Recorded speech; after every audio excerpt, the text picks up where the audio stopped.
લીલાવતી પાગલને પગલે પગલે. કહેવત છે કે ડાબી ડૂબી ના રહે રૂઈ લપેટી આગ. આ કહેવત અંતે સાર્થક બનીને જ રહે.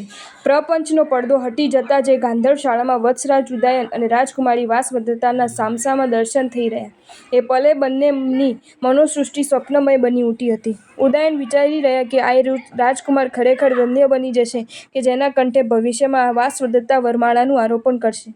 દરિદ્ર પોતાના આંગણે કલ્પતરુની છાયમ જેમ ન ઈચ્છી શકે, એમ હું તો આવા મનોરથ સેવાનો અધિકારી પણ ન ગણવ. યોગ્યતા વિના મનોરથ સેવાનો અર્થ પણ શો? આ જ પરિસ્થિતિ વાસવદત્તાની હતી. એના મનમાં પણ એવા જ વિચારો દોડાઈ રહ્યા હતા કે દેવકુમાર જેવા આ રાજકુમાર જેનો હાથ ઝાલશે એ સુંદરી તો સૌભાગ્યની શિરોમણી થશે. એથી આવા રાજકુમારને વરવાનો વિચાર પણ મારાથી કઈ રીતે કરી શકાય? પણ આ રાજકુમાર જેનો હાથ ઝાલશે એ તો ખરેખર બળભાગી સુંદરી હશે. એ દંપતીના મને દર્શન થશે તો પણ હું ધન્યતા અનુભવીશ. આમ અરસપરસને ઈચ્છતા હોવા છતાં વિધિની વિચિત્રતા એવી હતી કે એ માટેની પોતાની અયોગ્યતા બદલ બંને લમણે ટકોરા દઈ રહ્યા હતા. બંનેની મુખમુદ્રા મૌન હતી, પણ એ મૌન પણ બહુ બોલકું હતું. એથી એ મૌન ઉદયન વાસવદત્તાના અંતરની ઘણી વાતોને ખુલ્લી કરી જવા માટે સમર્થ હતું. એટલામાં જ ત્યાં વાસવદત્તાની પ્રિય સખી કાંચનમાલા આવી ચડી. જૂની આંખે નવો તમાશો જોતાં જ એ આશ્ચર્યચકિત બની ગઈ. એને જોયું તો ગુરુ અને શિષ્ય વચ્ચેનો જે પડદો હટી ગયો હતો. એને ધાર્યા કરતાં એકબીજાને કોઈ જુદા જ સ્વરૂપમાં નિહાળીને આશ્ચર્યમગ્ન બની ગયા હતા. કાંચનમાલાની નજર સામે જે દ્રશ્ય ખડું થયું હતું એ અંગેની એવી સંભાવના તો એણે કલ્પી જ રાખી હતી કે આ પડદો પ્રપંચનો છે. એથી વહેલી મોડી હટી ગયા વિના રહેવાનો જ નથી. એથી એક દ્રષ્ટિએ પડદો હટી ગયા બદલ એ આનંદ અનુભવી રહી હતી. એથી એણે સખી વાસવદત્તાને કહ્યું કે દગાની દિવાલ કાચા પાયા પર જ ઊભી થતી હોય છે. એથી એ દિવાલ પડી જતાં આશ્ચર્ય અનુભવવાનું ના હોય, પણ સચ્ચાઈની મોડી પણ પ્રતીતિ થયા બાદ ઉપરથી આનંદ અનુભવવાનો હોય. આ આનંદ અનુભૂતિની છે. એક પ્રપંચ પ્રલેપ પામી ગયો એનો મને આનંદ છે. આપના મનોરથ હું સમજી શકું છું, એમ આપના કલાગુરુના મનોરથ પણ કળી શકું છું. છતાં અત્યારે આ બંનેના મનોરથ પર પડદો છવાયેલો રહે એ જ વધુ યોગ્ય છે. એની પણ પળ પાકશે અને એ પડદો પણ આપોઆપ જ હટી જશે. માટે હવે આપ નિશ્ચિંત બનીને અધ્યયનનું કાર્ય આગળ વધારો. પડદો હટી જતાં હવે અધ્યયનની ગતિ પણ વેગ પકડશે. ઉદય પામેલા સૂર્ય પર કોઈ વાદળ છવાઈ જાય અને એ સૂર્યોદયનો થોડા સમય માટે ખ્યાલ પણ ના આવે એવું બને, પણ એ વાદળ અંતે તો વિખરાઈ જ જાય અને સૂર્ય આખરે પ્રકાશી જ ઉઠે. પ્રપંચનો પડદો હટી ગયાની વાત ધીમે ચંડ-પ્રદ્યોતના કાને આવી ગઈ. એથી એમણે કાળમો આઘાત તો ન અનુભવ્યો, કારણ કે એ પોતે પણ જાણતા જ હતા કે પડદો જેટલો સમય ટકે એટલો લાભ છે. પડદાનો થઈ ગયેલો માત્ર પ્રલય જ હજી એમના ખ્યાલમાં આવ્યો હતો અને આના પરિણામરૂપે પ્રગટ થનારા પ્રેમની પણ કલ્પના એમને થઈ આવી હતી. પણ અભ્યાસ અધૂરો રહે એ કોઈની પણ ઈષ્ટું નહોતું. એથી ન છૂટકે આંખ આડા કાન કર્યા સિવાય છૂટકો જ ન હતો. હટી ગયેલો પડદો હવે પાછો ઊભો થાય એ શક્ય નહોતું અને હવે પડદો ઊભો કરવાનો ઝાઝો અર્થ પણ નહોતો. આમ ઉજ્જૈનીની ગાંધર્વ શાળામાં એક તરફ સંગીતનું અધ્યયન પૂર બહારમાં ખીલ્યું હતું. ત્યાં એક દહાડો પ્રજાજનનો દિલોદિમાગ ઉંચકાઈ જાય એવી એક ઘટના બની. બન્યું એવું કે રાજહસ્તી સેચનક એકાએક જ આલનસ્તંભને ઉખેડી દઈને મેદાનમાં આવી ગયો. મેદાનમાં મનસ્વી રીતે ઘૂમતો એ સેચનક હાથી બજારોની દુકાનોને ખેદાન-મેદાન કરતો એ બધે જ કચ્ચરઘાણ વાળી રહ્યો. ચંડ-પ્રદ્યોતને સેચનક હાથી પ્રાણથી પણ વધુ પ્રિય હતો. એથી એને વશ કરીને પાછો આલનસ્તંભ સાથે બાંધવા માટે એમણે કંઈ ઓછો પ્રયત્ન ન કર્યા, પણ એ બધા જ પ્રયત્નો નિરર્થક નીવડ્યા. હોશિયારમાં હોશિયાર મહાવતોને ચંડ-પ્રદ્યોતે હાથીની પાછળ દોડાવ્યા. હાથીનું વશીકરણ જાણનારા લોકોને પણ છૂટો ડોર આપીને એમણે હાથીને પાછા લાવવાનું કાર્ય સોંપ્યું. પણ આ બધા જ પ્રયાસો નિષ્ફળ નીવડ્યા. હાથી પર જ્યાં મહાવતો આસન પણ જમાવી ન શકે, ત્યાં પછી આગળના પ્રયોગો તો કઈ રીતે અજમાવી શકે? આમ ગજરાજ જાણે યમરાજની જેમ આખી ઉજ્જૈનીમાં હાહાકાર મચાવી રહ્યો હોય. એને વગડાની વાટે વગળ વધી ગયું. જાણે વતનની ભૂમિ વિંધ્યાચલની યાદ એને સતાવી રહી હતી. ત્યારે અંતે ચંડ-પ્રદ્યોતે શત્રુચત્ર મિત્ર જેવું મન ધરાવતા મગધના મહામંત્રી અભયકુમારની સલાહ લેવાનું નક્કી કર્યું. અભયકુમાર અત્યારે ઉજ્જૈનીમાં જ હાજર હતા. એટલું જ નહીં, રાજકેદી તરીકે તેઓ કેદવાસ ભોગવી રહ્યા હતા. આ કેદવાસ ભૂતકાળની એક ઘટના સાથે સંબંધિત હતો. અભયકુમારે કપટથી યુદ્ધ ટાળ્યું હતું અને ચંડ-પ્રદ્યોતને રાજદ્રોહી સાથે લડ્યા વિના જ પાછું ઉજ્જૈનીમાં આવવું પડ્યું હતું. ઉજ્જૈની આવ્યા બાદ ચંડ-પ્રદ્યોતને સાચી હકીકતનો ખ્યાલ આવ્યો હતો. એથી અભયકુમારનું અપહરણ કરાવ્યું હતું અને એથી જ એઓ રાજકેદી તરીકે કારાવાસમાં નિવાસ કરી રહ્યા હતા. આમ ઉજ્જૈની અભયકુમારને શત્રુ માનતું હતું. છતાં ચંડ-પ્રદ્યોતને એ જ જાતનો વિશ્વાસ હતો કે અભયકુમાર તો સલાહ તો સાચી જ આપશે. એથી ચંદ્રપ્રદ્યોતે શેરચનક હાથીને વશ કરવા અંગે એની સલાહ માંગી. ત્યારે બુદ્ધિનિદાન અભયકુમારે માર્ગ દર્શાવતા કહ્યું કે મહારાજ, મહાવતથી જે હાથી વશ ન થઈ શકે એને વશીભૂત કરવા માટે શક્તિ જ સમર્થ નીવડે એમ છે. હાથીની સંગત પ્રિયતા તો જગત પ્રસિદ્ધ હોય છે. આમ હાથીને વશ કરવાનો ઉપાય તો આપણી પાસે જ છે, કેમ કે વત્સરાજ ઉદયનની વીણાવાદનની કલા તો ખૂબ જ વિખ્યાત છે. એઓ જો વીણાવાદન દ્વારા હાથીને વશ કરવાનું સ્વીકારી લે તો શેરચનક ખૂબ જ સહેલાઈથી કાબૂમાં આવી જાય. અભયકુમારની આ સાચી સલાહ ચંદ્રપ્રદ્યોતને ગળે વિલંબી ઉતરી ગઈ. એથી એઓએ તરત જ વત્સરાજ ઉદયનને સાથ દીધો. પડદો હટાવવાનો પ્રસંગ બન્યા બાદ આમ તો ઉદયન પર તેઓ થોડાક નારાજ રહેતા હતા, પણ અત્યારે નારાજગીને વચ્ચે લાવી શકાય એમ નહોતી, કેમ કે શેરચનકને ગમે તે ભોગે કાબૂમાં લાવવો જ હતો અને એ માટે ઉદયનને યાદ કર્યા વિના ચાલે એમ જ ન હતું. પિતા તુલ્ય ચંદ્રપ્રદ્યોતનો સાથ સાંભળીને ઉદયન તરત જ હાજર થઈ ગયા. ચંદ્રપ્રદ્યોતે ચહેરા પર પ્રસન્નતા લાવીને કહ્યું, ઉદયન, તમારું બીજું એક કામ પડ્યું છે. રાજ્યના પ્રિય અતિ પ્રિય પ્રાણી શેરચનક હાથીનું નામ તો તમે સાંભળ્યું જ હશે. એ શેરચનક છેલ્લા કેટલાય દિવસોથી મદોન્મત્ત બનીને આલનસ્તંભ તોડીને ભાગી છૂટ્યો છે અને છેલ્લા સમાચાર મુજબ નગરમાં કચ્ચરઘાણ વાળીને હવે વનવગડા તરફ આગળ વધી રહ્યો છે. આને વશ કરવાના ઘણા પ્રયત્ન નિષ્ફળ નીવડતા અંતે મેં બુદ્ધિનિદાન શ્રી અભયકુમારની સલાહ લીધી. તો એમણે કહ્યું કે વત્સરાજ ઉદયન જો વીણાવાદન કરે તો એની સ્વર માધુરી શેરચનકને વશ બનાવીને છેક ઉજ્જૈનીમાં પાછો ખેંચી લાવી શકે. આ માટે જ મેં તમને યાદ કર્યા છે. ઉદયનને પણ વીણાવાદન પર વિશ્વાસ હતો અને વીણાવાદનની કામણ શક્તિ પર તો એમને અખૂટ વિશ્વાસ હતો.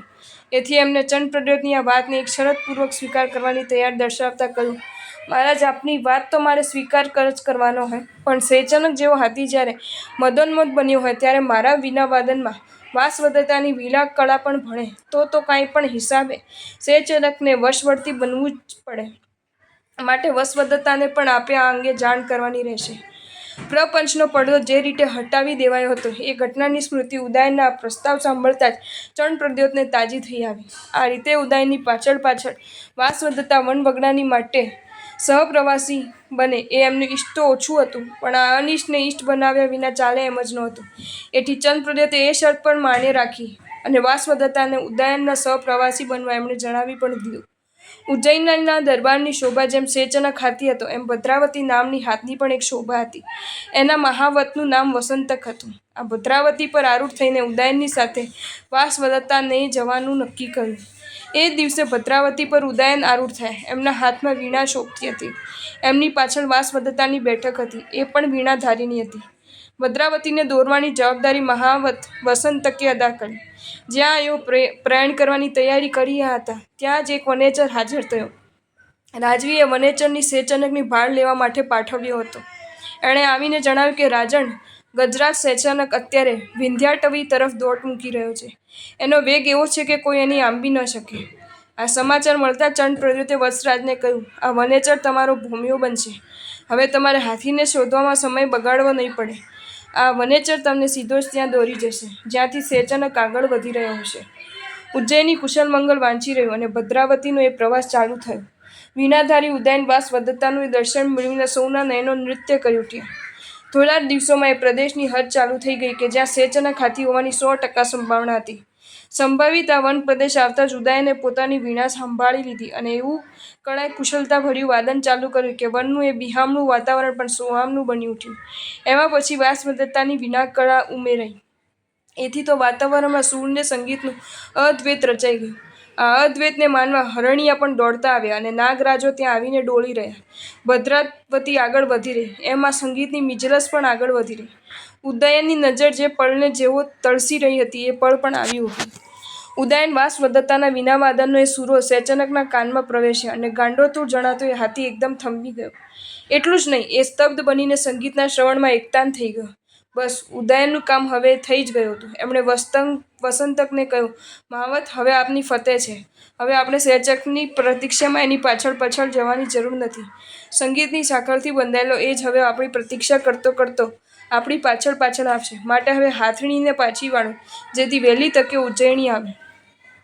વસંતક પણ આશ્ચર્યચકિત હતો. વનેચરની આશ્રય અગ્રતા તો કોઈ ઓર જ હતી. ભલભલાના પ્રયત્નો દ્વારા જ્યાં સરી પ્રાય નિષ્ફળ નીવડ્યા હતા, ત્યાં એકમાત્ર વીણાએ સફળતા હાંસલ કરી બતાવી હતી. શેચનકની સાથે જાણે આખી અટવી ભદ્રાવતીને અનુસરી રહી હતી. એ અટવીમાં હરણિયાએ હતા, સર્પો પણ હતા અને શેચનક જેવા હાથીઓ પણ હતા. ઉજ્જૈનની હદ આવતા જ ઉદયને ભદ્રાવતીને અટકાવી દેવાની આજ્ઞા કરી. સંગીતના આલાપો ઉદયને એવી અદાથી અટકાવી દીધા કે જેથી અટવી અને અટવીના વણપ્રાણીઓ એ અટવી ભણાવી પાછા વળી શકે અને છતાં શેચનક ભદ્રાવતી અને વીણા ધ્વનિથી આકર્ષિત બનીને નગરીમાં પ્રવેશી શકે. વનેચર દ્વારા શેચનકના સમરતા જ મળતા આખી ઉદયની નગરીમાં આનંદ અને આશ્ચર્ય છવાઈ જતા વાર ન લાગી. બીજા બધા વન્ય પ્રાણીઓ પાછા વળી ગયા બાદ ઉદયને વીણાવાદન પુનઃ શરૂ કર્યું. મંદ મંદ નાદે શરૂ થયેલ એ સંગીત વાસવદત્તાના વીણાવાદન દ્વારા ઘેરું બનતું ચાલ્યું. એ સંગીત આકર્ષણ શેચનકને છેક ઉજ્જૈનીના રાજમહેલ સુધી ખેંચી લાવ્યું. વહાલા શેચનકની પુનઃ પ્રાપ્તિથી આનંદિત અને આશ્ચર્યચકિત બની ઉઠેલી ઉજ્જૈનીએ આવી વીણાકળાથી જે અહોભાવની અનુભૂતિ કરી હતી, એ તો વર્ણનાતીત જ હતી. શબ્દ અને સ્વરની શક્તિનો ચમત્કાર દર્શાવતી એ ઘટના ઉજ્જૈનીમાં દિવસો સુધી રસપૂર્વક ચર્ચાતી જ રહી. આ ઘટના બન્યા બાદની ચણપ્રદ્યોતની સ્થિતિ જરા વિચિત્ર પ્રકારની બની જવા પામી. શેચનક જેવા ગજરાજની પુનઃપ્રાપ્તિ કરાવી આપવા બદલ એમનું મન એક તરફ વત્સરાજ ઉદયનના ઓવારણા લેવા તડપી રહેતું, તો બીજી તરફ પુત્રી વાસવદત્તાને આકર્ષિત કરવા બદલ ઉદયન તરફ એમની આંખમાં ફેલાયેલી લાલચમાં ધીમે ધીમે વધારો થતો ગયો. એમને એવો સંદેહ થઈ આવ્યો કે વાસવદત્તા હાથમાંથી નહીં જતી રહે. હું જે રીતે ઉદયનને ઉઠાવી લાવ્યો, આનો બદલો લેવા એ ઉદયન વાસવદત્તાને તો ઉઠાવી નહીં જાય ને? હૈયામાં ઘોળાતો આ જાતનો સંદેહ કોઈના કોઈ રીતે પ્રગટ થવા માટે ધમધમતો અને એ કડીક ચંદ્રપ્રદ્યોતની વાણીમાં તો કદીક વર્તનમાં ડોકાઈ જતો. ધીમે ધીમે પરિસ્થિતિ એટલી હદ સુધી વણસી ગઈ હતી કે ચણપ્રદ્યોતે વત્સરાજ ઉદયન સાથે પ્રેમપૂર્વક બોલવા ચાલવાનો સંબંધ પણ ચાવત તોડી નાખ્યો હતો. ઉદયન માટે વાસવદત્તાનું આકર્ષણ ન હોત તો ક્યારનાય તેઓ ચણપ્રદ્યોત પાસેથી ભાગી છૂટ્યા હોત. પણ આવા વિષમ વાતાવરણ પણ ત્યાં ટકી જવા વાસવદત્તા વિવશ બનાવી રહી. ધીરે ધીરે એમને અને વાસવદત્તાને પણ સ્પષ્ટ ખ્યાલ આવી ગયો હતો કે આપણી વચ્ચે અંકુરિત થતો અનુરાગ જ ચણપ્રદ્યોતની આંખમાં શૂળની જેમ ભોંકાય છે. પરંતુ આ હકીકતની પરવા કર્યા વિના ઉદયને સંગીતનું અધ્યયન પણ ચાલુ જ રાખ્યું. પ્રપંચનો પડદો હટી ગયા પછી તો વિદ્યાધ્યયનની સાથે સાથે અવારનવાર વાર્તાલાપનો સિલસિલો પણ ચાલુ થઈ ગયો હતો. એમાં એક દિવસ ઉદયને વાસવદત્તાને મનની વાત કહી નાખી. આજ સુધી તો હજુ ચણપ્રદ્યોતનો ગુસ્સો એમની આંખમાં લાલાશ રૂપે જ ડોકાઈ રહ્યો છે, પણ આ ગુસ્સો શત્રુતામાં પલટાઈને લડાઈનો વિપાક દર્શાવે એ પૂર્વે જ આપણે હવે ભાવિ માટેનું કોઈ આયોજન વિચારી લેવું જ જોઈએ. કાયાથી આજ સુધી આપણા પૂરા પવિત્ર પણ રહી શક્યા છે, અને જ્યાં સુધી વિધિપૂર્વક આપણે સંલગ્ન સંમલિત ન બને ત્યાં સુધી આ રીતની પવિત્રતા પૂરેપૂરી જાળવવાનો આપણો જે ધર્મ છે, એણે વળગી રહેવા તો આપણે કૃત સંકલ્પ છીએ જ. પણ આજનો આપણો અનુરાગ ક્યારે ને ક્યારે વિધિપૂર્વકની સંલગ્નતામાં પલટાય વિના નહીં જ રહે એ હકીકત છે. માટે ભાવિની દ્રષ્ટિએ કંઈ ન કંઈ વિચારણા તો કરવી જ રહી. વાસવદત્તાને ઉદયનની આ વાતમાં અસંમત થવા જેવું કંઈ જ નહોતું, કેમ કે એનો મનનો પડઘો જ આ વાર્તાલાપમાં ધ્વનિત થતો હતો. એ પોતાનો સાનુકૂળ પ્રતિભાવ દર્શાવવા જતી હતી ત્યાં તો ગાંધર્વશાળાની બહાર એક જાતિનો કોલાહલ થતો સંભળાવવામાં આવ્યો. કુતૂહલાત્વશ વાસવદત્તા ઊભી થઈને વાતાયન માટે બહાર જવા માંડી. જે દ્રશ્ય જોવા મળ્યું એથી આશ્ચર્યચકિત બની ઉઠી અને એણે ઉદયનને કહ્યું, પધારો પધારો, આ તરફ પધારો. રાજમાર્ગ પર જોવા જેવું એક દ્રશ્ય ખડું થયું છે. ઓહ, આવી પાગલતા મારી જિંદગીમાં આજે પહેલી જ વાર નિહાળી રહ્યો છું. વાસવદત્તાના સાદે ઉદયન પણ ગવાક્ષમાં આવીને ઊભા રહી ગયા. બારી બહારનું આ દ્રશ્ય એમણે પણ આશ્ચર્ય અને આઘાતમાં ગરકાવ બની ગયું. પાગલ જેવો જણાતો એક બ્રાહ્મણ વિચિત્ર વેશ પહેરીને નાચગાન કરી રહ્યો હતો. એ કશુંક એવો ગાતો હતો કે જેમાં કૌશાંબીનું નામ આવતું હોય. એ નૃત્ય પણ એ જાતનું કરતો હતો કે જેની સાથે કૌશાંબીની સ્મૃતિ તાજી થઈ જાય. એની દ્રષ્ટિ ગાંધર્વશાળા તરફ ઊંચી થઈ નહોતી ત્યાં સુધી તો નાચગાન અને એવા ચેંચાળો જ કરતો હતો કે જેને જોઈને બીજા લોકો પણ ખડખડાટ હસી પડે. એ હાસ્ય જોઈને પછી એ જાણે પણ હસવા માંડતો, પણ આંખોમાંથી દળદળ કરતી અશ્રુધારા વહી નીકળી. એનું હૈયું પણ ભરાઈ ઉઠ્યું. ક્ષણ પૂર્વે ખડખડાટ હસતી એની મુખમુદ્રા તો બીજી ક્ષણે જ કરુણ રસનું ઝરણું બનીને એવી અશ્રુધારા વહાવી રહી હતી કે જેને જોઈને આસપાસ એકઠું થઈ ગયેલું ટોળું પણ ગમગીન અને ગંભીર બનીને રડી પડ્યું. એકાએક આવેલું આ પરિવર્તન જોઈને એ લોકોનું ટોળું પણ પળભર વિચારી રહ્યું કે આ કોઈ પાગલ તો જણાતો નથી. પાગલના આ રુદનમાં આટલી સચ્ચાઈ કે આટલી અસરકારકતા જ ન હોઈ શકે. ઉદયની દશા પણ આવી જતી. પોતાની તરફ નજર પડતાની સાથે જ જે વેદના વિહ્વલ બનીને આંસુ સરતા પાગલની આવી વિચિત્ર દશાનું પ્રેરક કોઈ કારણ તેઓ કલ્પી શકતા ન હતા. એમને એમ થતું હતું કે મારા દર્શનમાં એવું તો શું આ પાગલને દેખાયું હતું કે એનો હાસ્યરસ અલોપ થઈ ગયો અને જોનારને પણ રડાવી દે એવો કરુણ રસ એના અંગે અંગમાં વ્યાપી ગયો. વાસવદત્તાને તો કશું જ સમજાતું નહોતું. પાગલ શા માટે હસતો હતો અને પાગલે એકાએક રોવાનું કેમ શરૂ કરી દીધું આ અંગે કશી જ કલ્પના વાસવદત્તા કરી શકતી નહોતી. એની નજરમાં તો એટલી જ બાબત નોંધાઈ હતી કે હસતો હસાવતો પાગલ ગવાક્ષ તરફ નજર આવતાની સાથે જ રડવા મંડી પડ્યો હતો. કેમ આમ બન્યું હશે? વાસવદત્તા વિચારી રહી, પણ આનું કોઈ જ કારણ હસ્તગત ન થતાં એની વિચાર વ્યગ્રતા વૃદ્ધિંગત બની ગઈ. પાગલને પગલે પગલે આવી વિચાર વ્યગ્રતા ગાંધારશાલાની આસપાસ વધુ ને વધુ ઘેરી બની રહી. પોતાના પગલે પગલે એક જાતની વિચાર વ્યગ્રતા જગવતો એ પાગલ કોણ હશે? જો તમને આ વિડીયો ગમ્યો હોય તો આ વિડીયોને લાઈક કરો અને શેર કરો અને આવા જ નવા વિડીયો જોવા માટે જૈન ફેક્ટ્સ એન્ડ સ્ટોરીઝની ચેનલને સબસ્ક્રાઈબ કરો. ધન્યવાદ.